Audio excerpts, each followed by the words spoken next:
essa noite com o tema É Tempo de Multiplicação. Eu quero que você olhe para alguém perto de você e diga: meu irmão, se prepare, porque está chegando um tempo de multiplicação na sua vida. Diga amém.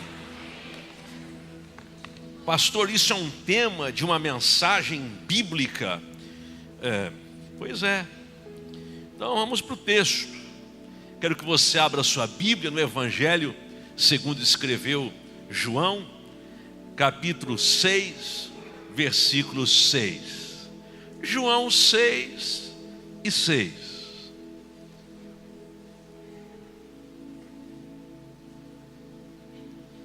Diz assim: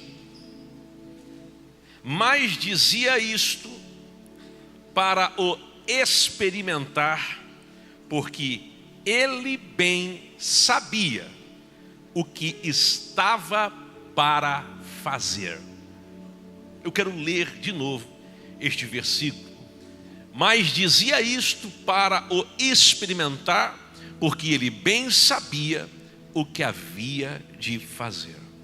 Eu quero que você olhe para alguém e diga: em tempos de crise, confie em Jesus, porque Ele sabe o que fazer. Este versículo, ele é uma chave, é um ponto crucial para a gente. Está no contexto da história bíblica, da primeira multiplicação de pães e peixes. É a primeira. Os discípulos já tinham experimentado alguns milagres que Jesus havia feito nessa ordem, na ordem da natureza. A transformação da água em vinho, a grande pesca, humanamente impossível. Impossível de viver. E agora eles são surpreendidos por esta grandiosa multiplicação de pães e peixes. Jesus havia feito muitos milagres.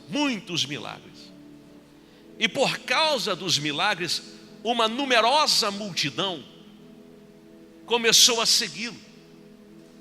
Ora, é assim. Onde tem milagre tem gente. Nós somos atraídos pelo sobrenatural.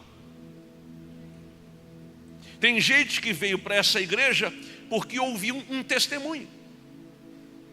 Aliás, esta semana que passou, na quarta-feira, nós ouvimos aqui 3 testemunhos. 3 testemunhos aqui na quarta-feira, que eu fiquei depois madrugada adentro, digerindo, glorificando a Deus pelo que Deus tem feito aqui nesse lugar. Onde acontece milagre, as pessoas logo querem se conectar, porque sabem que Deus faz milagres. Deus faz milagres. Eu quero que você diga isso: Deus faz milagres. E perdão o que eu vou dizer, eu não sou cessacionista, que penso que milagres não acontecem agora, de que Deus não pode fazer uma promessa e cumpri-la agora neste tempo. Eu não sou cessacionista, muito menos pessimista. A minha prática é de fé. Eu creio que Jesus Cristo é o mesmo ontem, hoje e será para todo sempre. Eu cresci vendo Deus fazer milagres, e eu não posso abrir mão das experiências que tive em detrimento a uma ideologia teológica. Eu creio que Deus faz milagres, e tem gente aqui que vai sair daqui hoje para viver milagres nesta semana. Eu estou liberando uma palavra, e esta palavra, creio eu por fé, que vai ativar algo na sua vida. nesta semana vai ter gente que vai viver milagre da parte de Deus.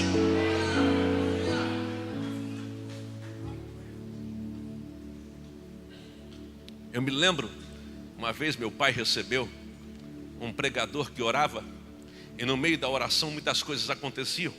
Dentre elas, tinha gente que recebia habituração de ouro. Aconteceu isso. Eu era garoto, tinha 12, 13 anos, foi em Florianópolis. Eu me lembro de um irmão que entrou na sala do meu pai, sala pastoral, para contestar. E disse: pastor, que vergonha, que vexame. E o homem orando, e o pior, tem gente que disse que recebeu habituração de ouro. Pastor, nem de ouro deve ser, claro, pode ser um outro material, mas ficava dourado. E aí ele falou: olha, pastor, não pode ser de ouro, não, isso é mentira, Deus vai colocar ouro na boca dos outros. E meu pai: pois é, meu irmão, pois é. De repente a esposa desse irmão que está reclamando parou, ficou olhando para ele, disse: amor, irmão, só um pouquinho, estou falando com o pastor. Pastor, porque o senhor tem que pensar. Amor, estou falando com o pastor. Amor, estou falando com o pastor. Amor, o que foi? Olha a tua boca no espelho. Aí lá foi aquele irmão. Eu me lembro da cena.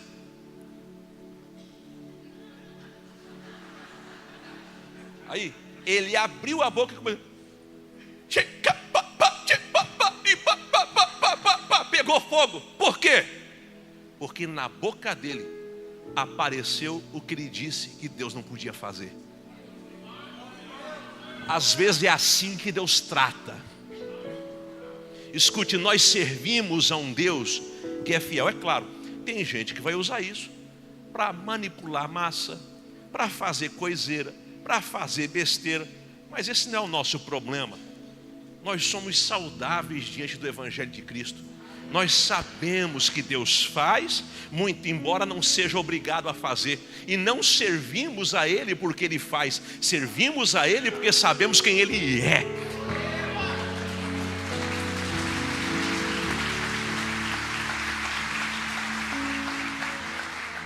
Então uma numerosa multidão está vindo, porque muitos enfermos eram curados, pessoas endemoniadas eram libertas, muitas coisas aconteciam. Então uma multidão veio.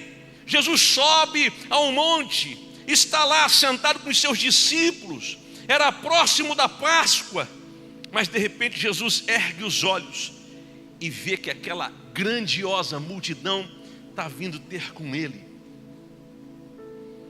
Ele disse a Filipe, um dos seus discípulos, um apóstolo de Cristo, um dos 7 diáconos da igreja de Jerusalém, disse a ele: onde compraremos pães para lhes dar de comer?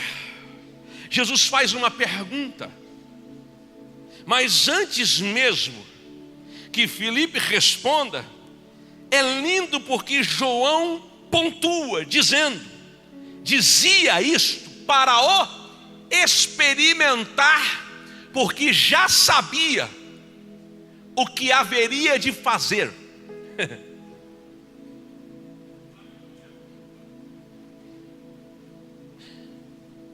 Quando a gente entra numa luta, numa dificuldade, numa crise, num problema, numa adversidade, nós começamos a fazer muitas interrogações, muitos questionamentos. Não, espera aí. Como é possível vencer isso?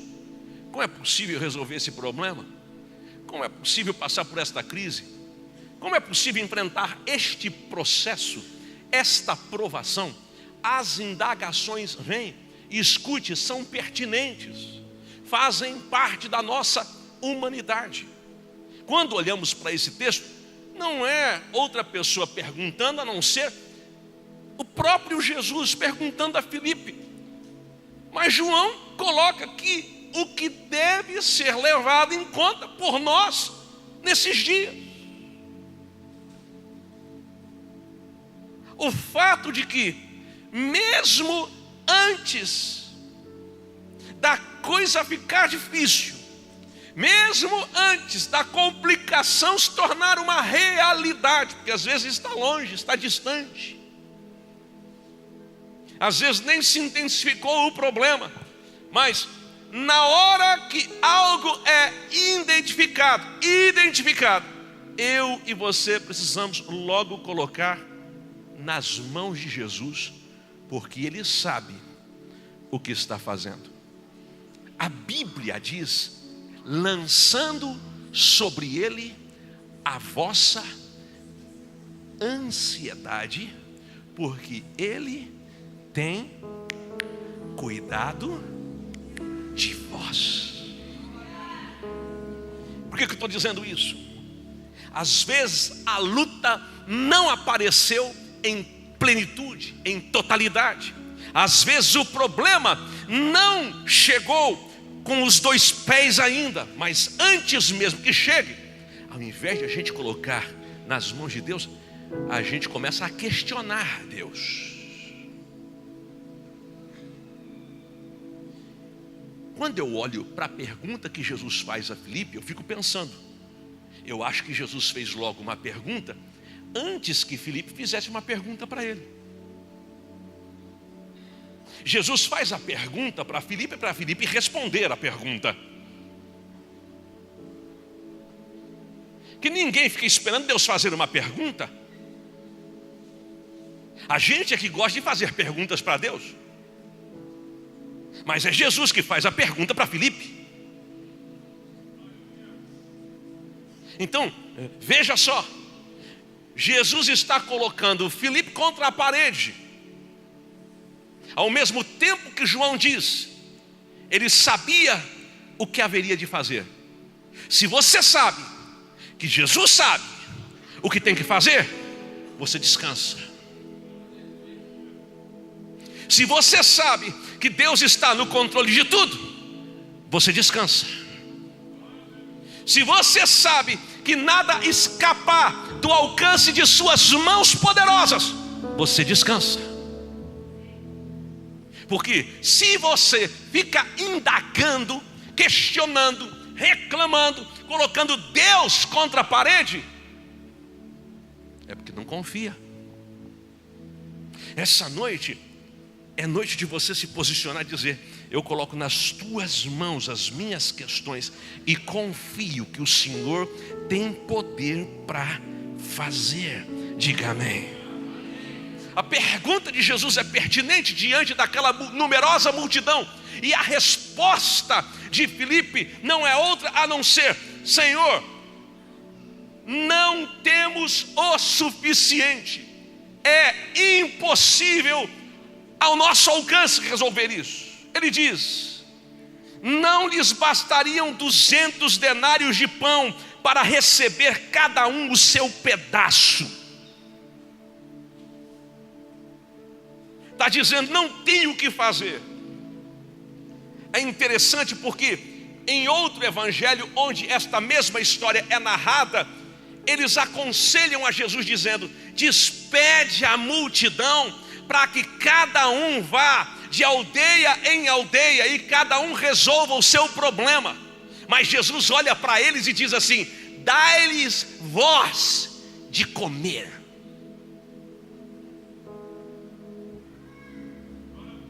Em outras palavras, eles querem se livrar do problema, porque a maioria de nós sempre trilhamos por esse caminho de fugirmos da responsabilidade.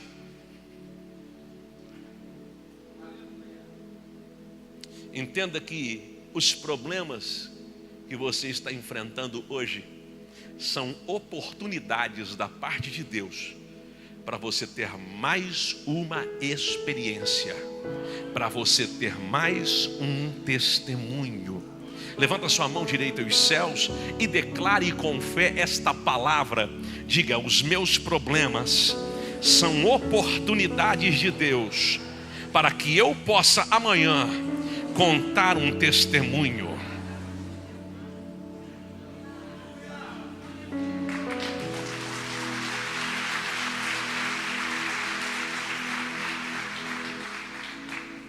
Pastor, parece que Deus é garçom, Ele está aí. Não, estou contando a história aqui, ó. É a história bíblica. É a história bíblica. Parece que Deus é garçom. Não, ele falou, eu vim para servir e não para ser servido. E Ele é o exemplo para mim e para você. Porque pão significa o quê? Representa o quê? O corpo de Cristo que foi moído por nós. Peixe significa o quê? Boas novas, evangelho. Eu e você recebemos de Cristo, recebemos do evangelho.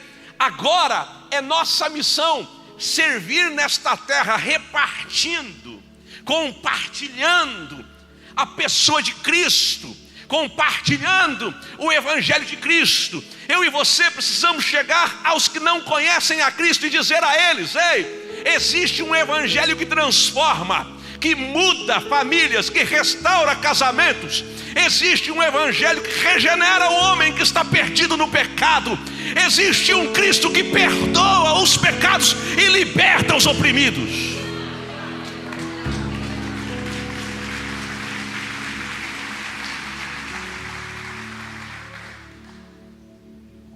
Mestre, tem aí um menino, ele tem 5 pãezinhos, 2 peixes.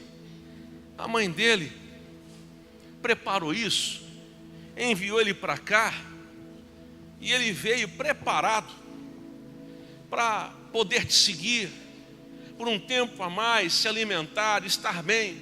É o que tem, é o que tem. Mas o que é isso?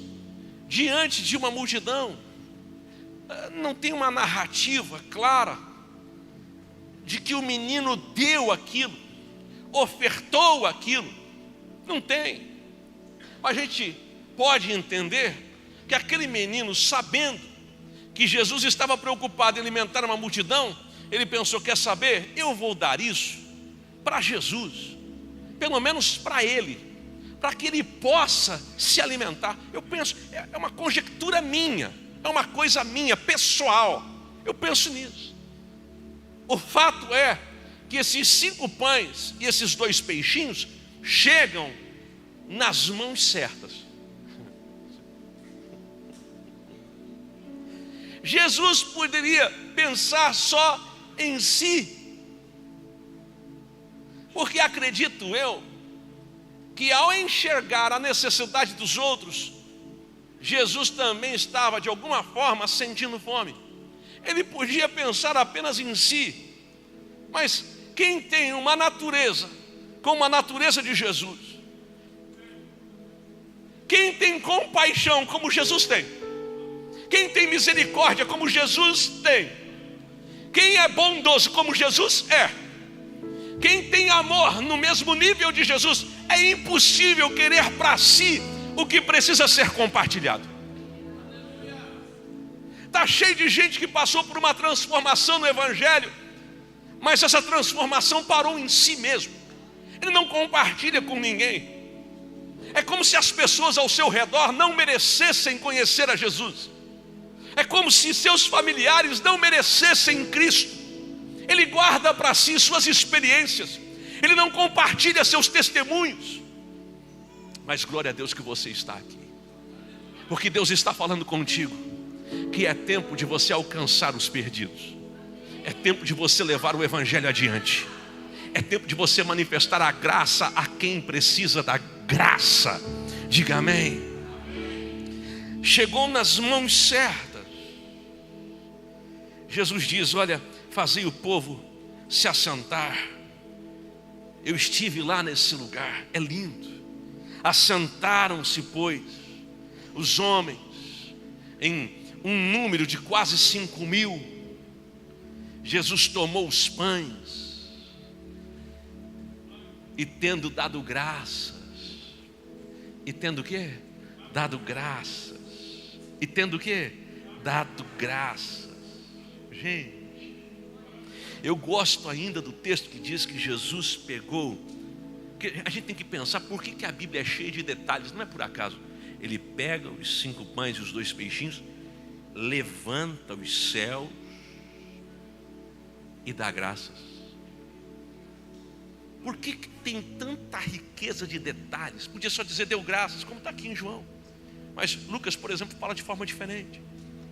Mas por que esses detalhes? Porque, irmão, às vezes a solução que Deus colocou na sua mão é insignificante diante do processo que você está vivendo, diante do problema que você está enfrentando, diante da adversidade que te assola, que te pega. Às vezes o que você tem nas mãos é insignificante, é pequeno demais diante do grande problema. Agora escute o que eu vou dizer. O segredo não é o que você tem nas suas mãos, mas é o que você faz com o que você tem nas suas mãos. Não é o que você tem, mas o que você faz com o que você tem. Não é o que você tem, mas o que você faz com o que você tem.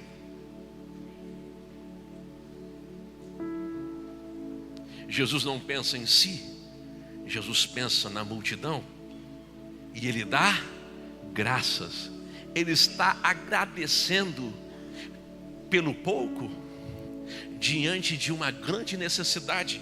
Mas toda vez que você agradece pelo que tem, toda vez que você pega o que tem e faz isso, agradece pelo que você tem, mesmo que o que você tem seja pouco, se torna o suficiente, porque uma multiplicação acontece. Porque uma multiplicação acontece. Porque uma multiplicação acontece.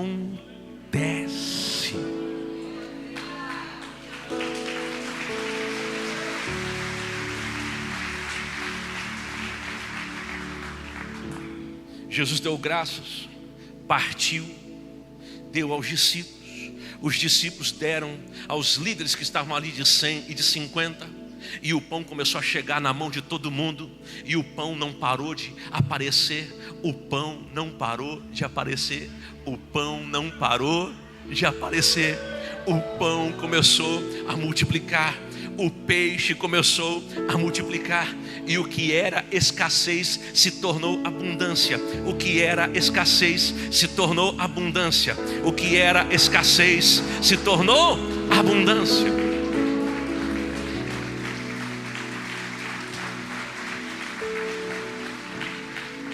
Quando eu me dirigi para Florianópolis, meu pai já tinha sido pastor aqui, meu avô já tinha sido pastor aqui. E quando eu me dirigi para Florianópolis para começar uma igreja, disseram para mim: você vai para um lugar de escassez, um lugar de limitações, um lugar onde é cemitério de pastores. Você vai ver na sua caminhada, se você ser fiel, muitos pastores caindo. De fato, é uma realidade. É uma realidade. E eu vivi multiplicação durante estes 18 anos até aqui. Eu tenho vivido milagres da parte de Deus. Quando eu digo milagres, é milagre mesmo, irmão. E eu quero encerrar com isso. Eu me lembro do dia que eu morava de favor na casa do meu sogro, apartamento. E eu já estava lá mais ou menos uns 6 meses, comendo, bebendo e dormindo, comendo do que meu sogro oferecia, dormindo na cama de solteiro que antes pertencia à Vitória. E eu estava lá, eu e ela naquela cama. Era bom porque dormia bem grudadinho. Mas enfim, até que um dia eu entendi: não posso ficar mais aqui, porque não tinha clima. Sabe quando você começa a se sentir intruso? Um apartamento de 2 quartos, pequeno. Eu disse: não posso mais. A igreja já tinha começado. Eu disse: não, tem que encontrar um lugar para morar. Eu tenho que encontrar um lugar. E eu fui atrás de um lugar para morar. Rodei a tarde inteira. Fui de imobiliária em imobiliária. A igreja era pequena, tinha 70, 80 pessoas. E aí todo mundo dizia: você precisa de um fiador, ou você precisa de um calção, Ou você precisa eu dizer, nunca usei calção? Enfim, resumindo, eu andei uma quarta-feira inteira, de manhã até a hora do culto, e não consegui nada. Orei e fui pregar, e eu preguei esta mensagem, e eu disse: Senhor, eu preciso de um milagre. O maior necessitado aqui hoje sou eu, porque eu preciso de um lugar para começar a minha história aqui. Não posso mais, eu preciso. Terminei de pregar, vem uma senhorinha, irmã Doris, cabelinho loiro. Pastor Júnior, tudo bem? Falei: tudo bem, minha irmã. Que alegria chegar aqui. Sabe de uma coisa? Sempre te ouço pela rádio, nunca tinha vindo. Mas pastor Júnior, hoje resolvi vir, porque agora à tarde eu recebi a chave de um apartamento que eu comprei para investimento. E eu estava até pensando, vou na igreja para Deus me dar um inquilino bom. Eu sei que o senhor não precisa, porque veja bem, o senhor é pastor dessa igreja. Mas assim, eu queria que Deus colocasse naquele apartamento um homem de Deus igual você. Olha para mim, olha como é que eu fiz. Ó.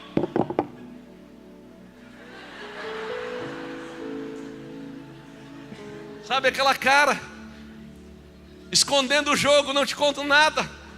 Ela disse: o senhor pode orar para abençoar? Eu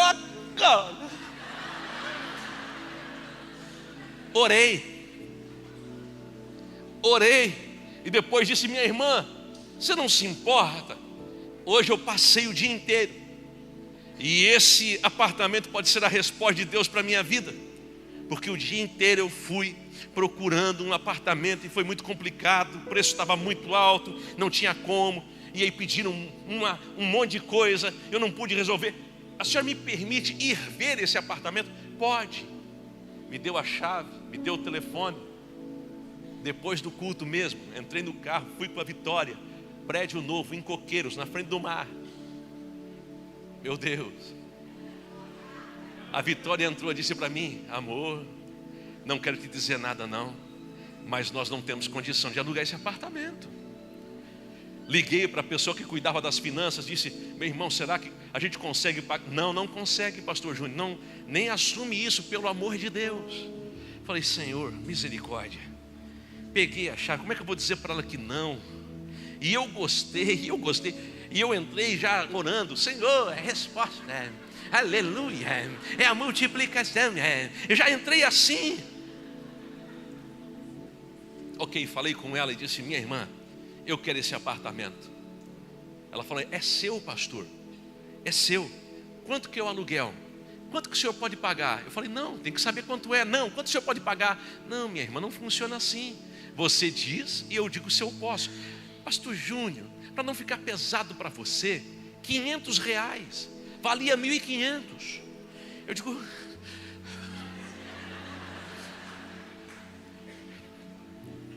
eu disse: minha irmã, eu só preciso ver com você sobre fiador, sobre cheque e calção. Ela disse: não, esse apartamento é para o senhor mesmo. Eu falei: é, então o senhor vai numa papelaria, compra um contrato daqueles prontos na papelaria, coloca seus dados, eu coloco o meu, a gente assina e está tudo resolvido, não precisa de fiador.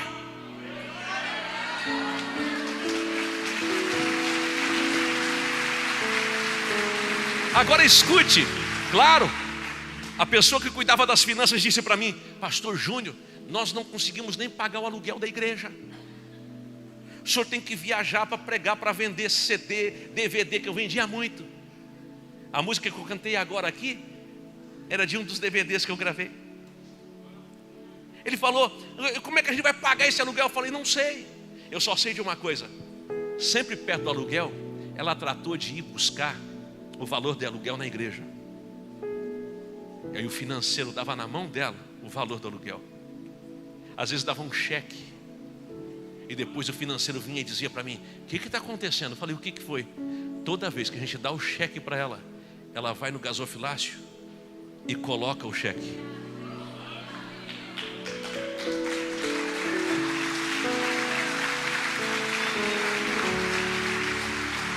Escute o que eu vou falar.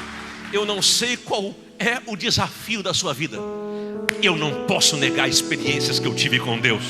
Eu não posso negar as respostas das minhas orações. Eu não posso negar que Jesus ainda não, perdão da palavra, não posso dizer isso. Eu não posso negar que Jesus faz milagres.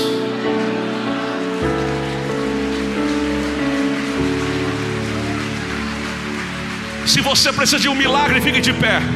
Se você diz eu creio em milagres, fique de pé. Levante as suas mãos, adore a Jesus aqui. Adore a Jesus aqui. Existem milagres sendo liberados sobre a sua vida. O melhor tempo da sua história, meu irmão, está relacionado ao seu compromisso com Deus. Derrama o coração, derrama a tua alma, derrama diante do Senhor. Oh, aleluia. Há uma unção de Deus aqui nesse lugar. Há uma unção de Deus aqui nesse lugar. Existe provisão do Senhor chegando sobre a tua vida. Existe provisão do Senhor chegando sobre a sua vida. Eu quero que você saia daqui incendiado, crendo que as impossibilidades não são nada diante de um Deus que tem todo o poder nos céus e na terra. Existe provisão, existe provisão, existe provisão. Existe um novo tempo sobre a tua vida, sobre a tua casa. Deus está entrando no teu lar. Deus está entrando em meio à tua família. Você vai sair desta crise. Deus vai te dar um escape. Deus vai ser socorro na sua vida. Pai, em nome de Jesus eu oro por tua